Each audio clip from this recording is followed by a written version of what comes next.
અલ્પેશ કથિરિયાને લઈને સમાચાર મળી રહ્યા છે। અલ્પેશ કથિરિયા પર લાગેલા રાજદ્રોહના આક્ષેપો મામલે અલ્પેશ કથિરિયાને સુરત જિલ્લા કોર્ટમાં રજૂ કરવામાં આવશે। ગઈકાલે ક્રાઇમ બ્રાન્ચે ધરપકડ કરી હતી।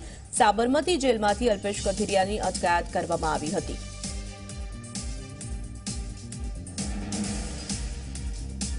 તો આજ વિષય પર વધુ વિગતો સાથે જોડાયા છે અમારા સહયોગી ચેતન પટેલ। ચેતન, અમદાવાદના રાજદ્રોહના કેસમાં તો અલ્પેશ કથિરિયાને જામીન મળી ગયા છે। હવે સૌની નજર સુરતના રાજદ્રોહના કેસ પર છે। અટકાયત કરી લેવામાં આવી છે। શું કાર્યવાહી થવાની સંભાવનાઓ દેખાઈ રહી છે?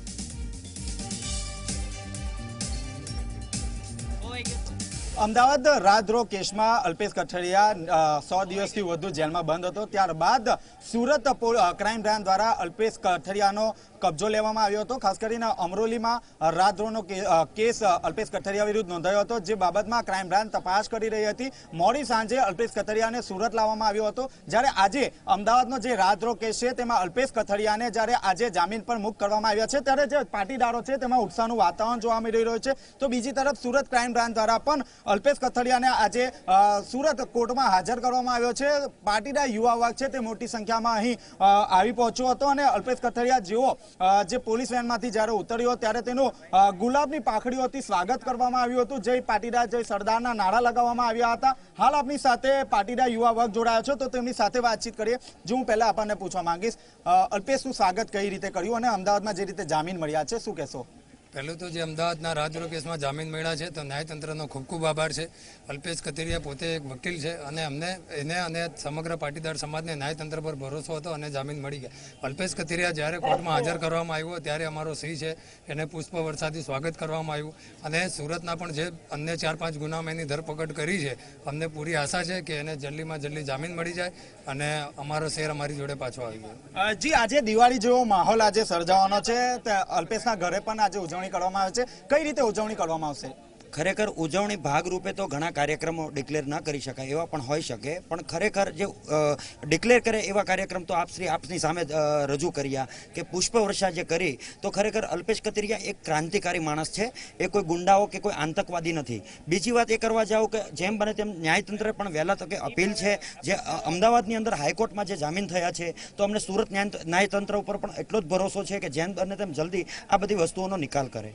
જી, આપે જે રીતે સાંભળ્યું તે રીતે ખાસ કરીને પાટીદારોમાં ખૂબ જ ઉત્સાહનું વાતાવરણ જોવા મળી રહ્યું છે, કારણ કે અમદાવાદમાં જે રીતે રાજદ્રોહનો કેસમાં અલ્પેશને જામીન પર મુક્ત કરવામાં આવ્યો છે, ત્યારે સુરતમાં પણ જે રીતે રાજદ્રોહનો કેસ ચાલી રહ્યો છે તેમાં પણ જામીન વહેલી તકે મળશે તેવું પાટીદારો અનુમાન કરી રહ્યા છે। જી, તો સુરત જિલ્લા કોર્ટમાં અલ્પેશને લઈ આવવામાં આવ્યો છે, તો ચેતન, શું લાગી રહ્યું છે? ક્યાં સુધીમાં સુનાવણી પૂર્ણ થઈ શકે છે અને ક્યાં સુધીમાં કોઈ પણ નિર્ણય સામે આવશે?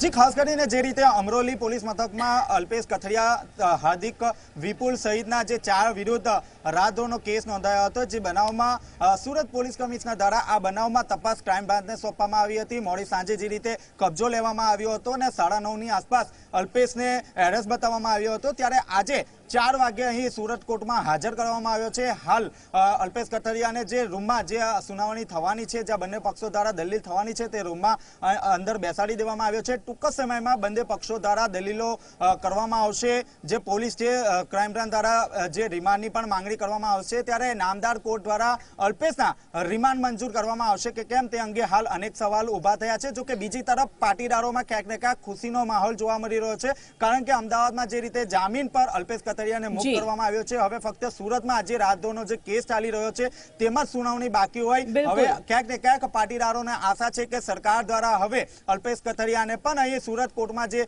કેસ ચાલી રહ્યો છે તેમાં જામીન પર મુક્ત કરવામાં આવશે અને અલ્પેશ કથિરિયા ફરીથી આજે જેલમાંથી બહાર નીકળશે। ત્યારે બીજી તરફ તેમના ઘરે પણ દિવાળી જેવો માહોલ બની ગયો છે। ખાસ કરીને મોડી સાંજે ફટાકડા ફોડીને અલ્પેશ કથિરિયાની જામીન મુક્તિની ઉજવણી પણ કરવામાં આવશે। જી, આભાર ચેતન તમામ જાણકારી માટે। તો જે રીતે